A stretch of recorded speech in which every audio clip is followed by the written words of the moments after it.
good looking while you are overtaking a commercial vessel on international waters that are 100 miles off of your country's coastline as you're in the midst of a genocidal political battle that has killed more than 400,000 people of your fellow countrymen with American proxies such as UAE and Saudi Arabia? Israel and America have no answer to counter this propaganda. That's it. It's Jover. You are now officially a real life Monkey D. Luffy, okay? Reply saying he's not a pirate, he's a TikToker.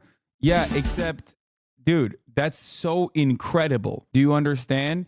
The fact that dudes in Yemen have the wherewithal to be like, hey, I know that I just checked out his TikTok page and he literally tags his post, hashtag Yemen pirates. The fact that,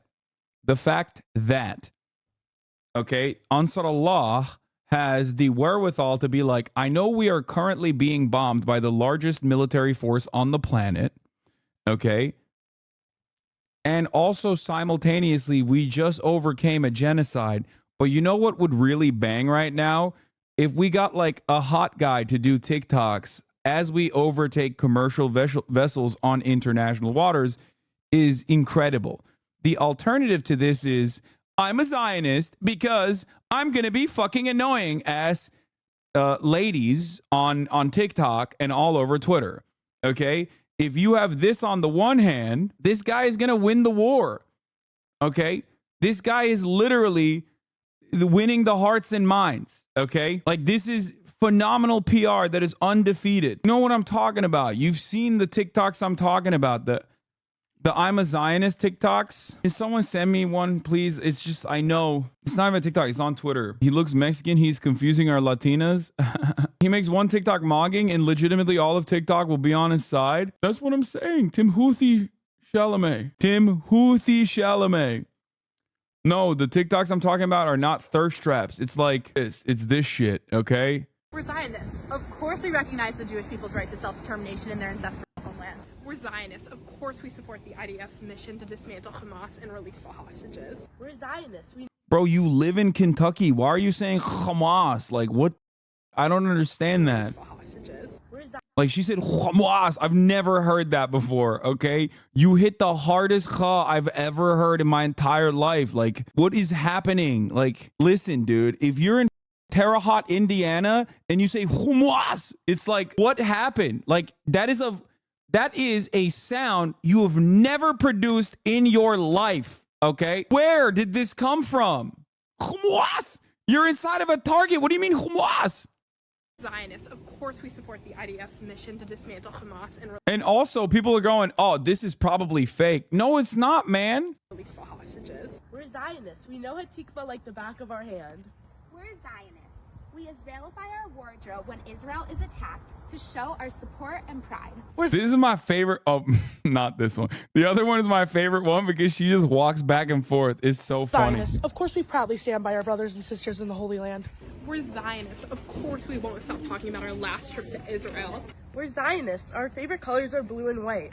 It's like, what is the goal here? You're not winning the hearts and minds, man. You are not winning the hearts and minds, dude. This is not. Listen, if I'm in the Israeli foreign ministry, okay, and I see this video come out, I'm like, what the fuck are you guys doing? What are you guys doing? Stop doing that now.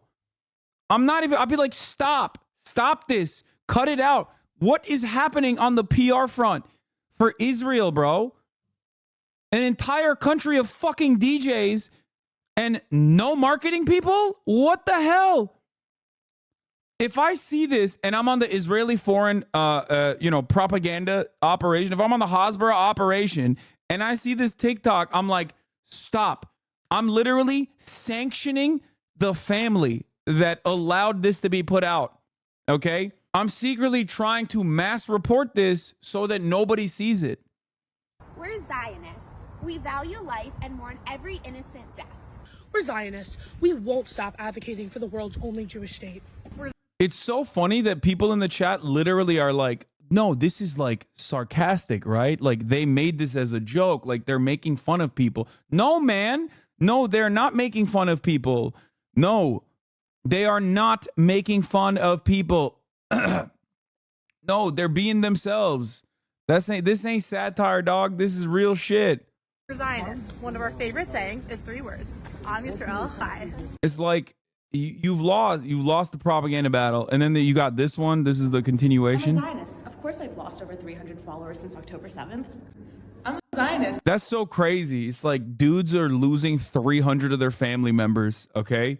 And she's like, "Oh, I lost 300 followers since October 7." It's like, maybe because you post really poorly, okay? Have you thought about that? Post better, okay? Post better, and then stop posting cringe. It's like cringe is one thing, but posting cringe as an instrument of genocide is entirely at a separate level. Like, ain't nobody's gonna sit there and be like, "Oh, that's my shit." I love that you just posted cringe thinking that you are defending genocide. I'm a Zionist. Of course the student body's trying to impeach me. I'm a Zionist. Of course I'm going to spam your feed with Israel content. We're Zionists. Of course we're shadow banned on Instagram. It's like, dude, what are you talking about? Like, yeah, Meta is famously and notoriously very anti-Israel, okay? Yeah. The same Meta that literally openly admitted that they were actually fucking hitting the sex worker shadow ban on people that posted like the Palestinian flag. Accounts that they tagged as pro-Palestine, they literally banned those accounts. They banned those accounts, or they shadow banned them. They marked them as terrorists. And she's over here being like, of course I'm shadow banned. No, you're not shadow banned. You just post like shit. Your posts suck.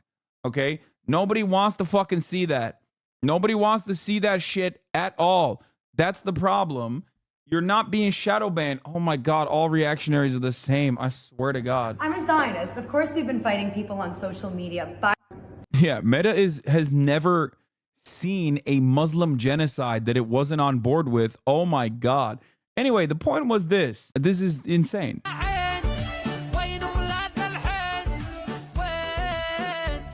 This guy is not even saying anything. He just got music playing as he's like rolling up on a fucking commercial vessel.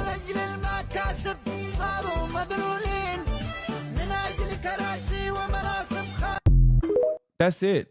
Like, it's over. It's over. It's over. It's over. It's over. It's over. It's so done. Okay? Zionist Tik Toks are not sending their best. Let's take a look at another one. Normal day in my life, except today there was a terrorist attack. The day started off with some coffee, and then I had my vitamins. I got started right away on some work. Then I ordered some food from Walt Market for the first time, which ended up being amazing. I got all these vegetables and made myself a salad. And then I get a text from my friend saying, "Look, a terrorist attack happened in Ranana, 30 minutes from me." I look outside my window and I see an ambulance coming my way. My heart shattered. This is my favorite type, when it's like, man, I just want to really hammer home that like this terror attack has shook me to the core. My way, my heart shattered.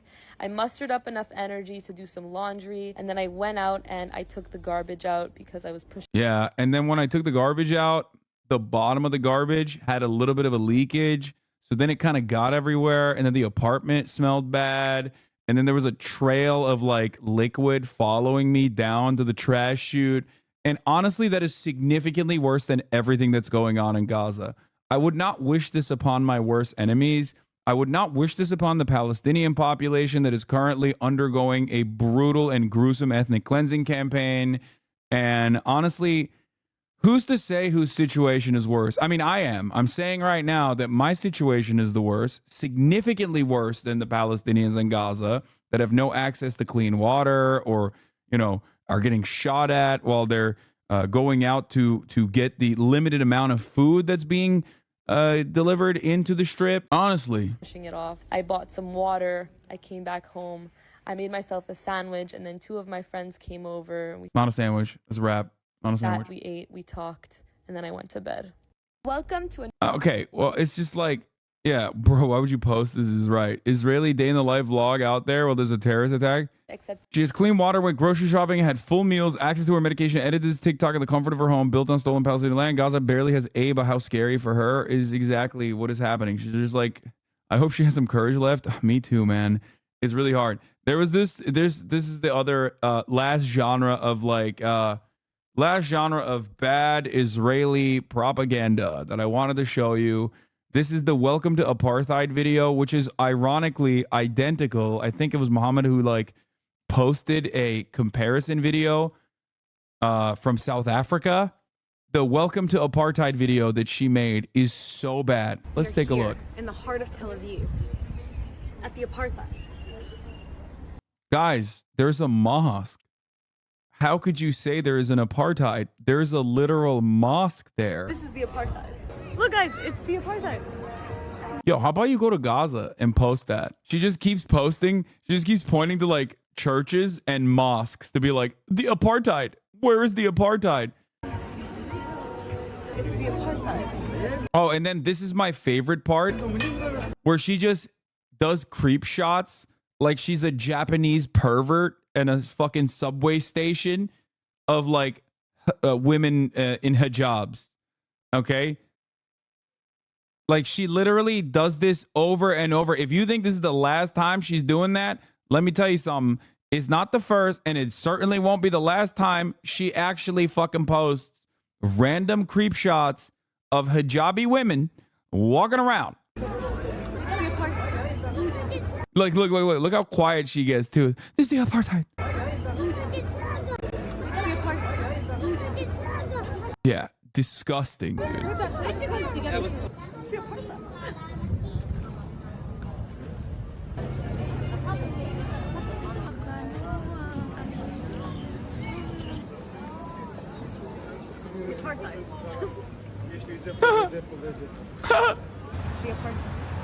Yeah, I wonder why she's not showing the West Bank or Gaza because, you know, those are the worst aspects of the apartheid.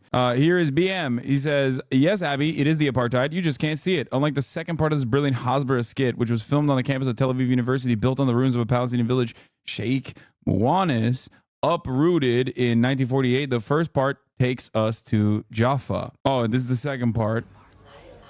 We are in Tel Aviv University, and look, it's the apartheid. We're walking into the apartheid. How's it, bro? It's the apartheid. Yeah, she's like, dude, it's not lost upon me. It's not lost upon me that every time she's like in close proximity or like on a one-on-one situation almost with like Muslim women, she's like, it's an apartheid. Quiet, quiet, quiet. Get some creep shots. It's the apartheid. It's the apartheid. Yeah, there's nothing worse than also posting a fucking standing together. Like, the irony is not lost on me, and maybe not lost on you as well, that what they are posting here is a poster from the Israeli Arab coalition of Standing Together, who also do believe, at least some of them, believe that it is a fucking apartheid. Israel is an apartheid. So the fact that they're posting because they are, you know, this is for a fucking Western audience, and many of them don't speak Arabic or can't read Arabic and don't know what that symbol or what that is, literally they are posting an anti-occupation organization chat, okay, and pointing to it and going, apartheid. It's like, what are you talking about? That is literally an organization dedicated to ending the occupation. It's insane. It's the apartheid. I don't understand. Look, it's the apartheid.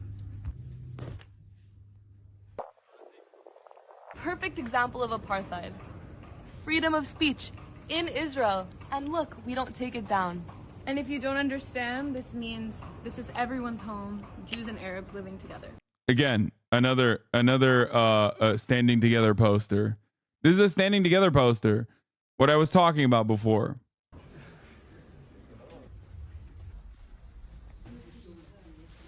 The apartheid. The keyboard of the apartheid. It's the apartheid. Yeah, look, it's the apartheid. Where? The real apartheid happens at the top of the hour between those who have a subscription and those who do not, and end up seeing The 3-minute ad break at the top of the hour. Don't tell me these have millions of views. I mean, it's getting posterized all over Twitter. Abby Nathan, Canadian TikToker who moved to Tel Aviv recently, and her friend tell us that they're in the heart of Tel Aviv. Well, they're not. The video is filmed in Jaffa and is a formerly Palestinian Arab city, now mixed, which was annexed to Tel Aviv in 1949. I think you just admitted to war crimes. Yes. Go ahead, bro. Take me to the ICJ. Take me to the ICC, dog, or subscribe. Before 1948, Jaffa was an independent city for thousands of years and was one of the most important Palestinian cities. In the early 20th century, Tel Aviv was built next to it. According to UN's partition plan of 47, it was supposed to be a Palestinian enclave inside the Jewish state. Of course, until the 1948 war, the Nakba, about 70 to 80,000 Palestinian Arabs lived in Jaffa, with a Jewish minority amongst them, mostly in neighborhoods bordering Tel Aviv. Since the beginning of the 1948 war, there have been mutual clashes around the intercity border. Tel Aviv was the most important stronghold of Zionist militias, and in April and May of 1948, Jaffa was occupied after a series of attacks by Irgun and Haganah. Talked about that quite a bit back in the beginning stages of the October 8 Israeli bombing campaign. Many Palestinian inhabitants fled during the fighting, hoping to return after the war. Others were forcibly expelled. Jaffa surrendered on May 13th, the day before Israel's declaration of independence. By that time, only about 4K Palestinians were still in the city. They were rounded up and taken into the Ayami ghetto. I don't know how you say that. Ajami ghetto. A neighborhood turned into an actual ghetto, complete with barbed wire fences. Following weeks, chaos ensued. Jewish militants and civilians went on a rampage in the almost deserted city. They looted, robbed, destroyed, raped, and murdered. Afterwards, almost all Arab-owned property in Jaffa was expropriated by the new Jewish state. To prevent the Arabs from trying to return to their homes, the state... Oh, is Ajem? Okay.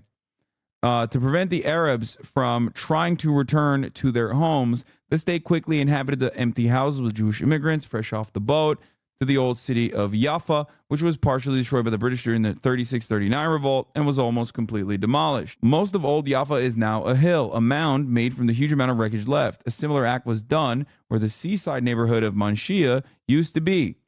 The entire neighborhood was razed, the rubble was pushed towards the sea, and a park was built on top of it. The Arab names of streets were changed to Hebrew ones. Bostrus Street, for example, was changed to Raziel Street, named after David Raziel, an Irgun leader who was personally responsible for the murder of hundreds of Palestinian civilians in the terror attacks in the late 1930s. All satellite villages and neighborhoods of Jaffa were almost completely razed and depopulated. Some of South Tel Aviv's neighborhoods were built in their places. Abu Kabr is now a park. Saknet Hamad is a part of Givat Herzl. Tel Al-Rish is now Tel Giborim neighborhood. Jaffa was always famous for its delicious oranges, which were grown in many orchards around the city. Oranges became a national Palestinian symbol. After 1948, Israel destroyed most of the orchards, but cynically started using the brand Jaffa Orange as an Israeli brand. Like all Palestinian citizens of Israel, Jaffa's Arabs have been facing a systematic legal and societal prejudice against them since the formation of Israel. Yeah, where Jaffa comes from, isn't that like a treat? Like a British delicacy is like the not British delicacy, but like it's really popping in England is like the chocolate Jaffa cakes, bruv, yeah, chocolate covered oranges. That's where it fucking comes from. Even I knew that, right? Even I fucking knew that, bruv. That's right. That's where it fucking comes from. You don't even know it, right? Fucking hell. Even nowadays, Jaffa's Palestinians still face attempts to dispossess them and ethnically cleanse the city. Gentrification and the introduction of extreme religious Zionist settler groups into Jaffa who wish to Judaize the city are a constant threat to Jaffa's Arabs. Even Jaffa's dead are not safe in the Jewish state. A couple years ago, in an ancient Muslim cemetery was destroyed to build a homeless shelter in its place. There's only one active Muslim cemetery left in the vicinity of Jaffa, Tasu, and the authorities are trying to close it. Abby and her friend could have educated themselves about Jaffa before making their propaganda video, but like most Zionists, they chose to stay ignorant. To achieve justice and equality, we must fight ignorance because knowledge of the past is key to understanding the present. Yeah, the cookies with the orange jam and chocolate, those are fucking banging. Yeah. So just something to consider. Not only is this nefarious propaganda, it's also gross and it sucks and it's identical to the South African propaganda at the time during the apartheid. Many people have dunked on it already. And lo and behold, the irony, of course, is that it cannot come anywhere near just one fucking Houthi dude slowly and casually smizing, light skin staring at the fucking phone camera as he, in his little dinky, he rolls up on an international commercial vessel. So that's what I wanted to end it on today.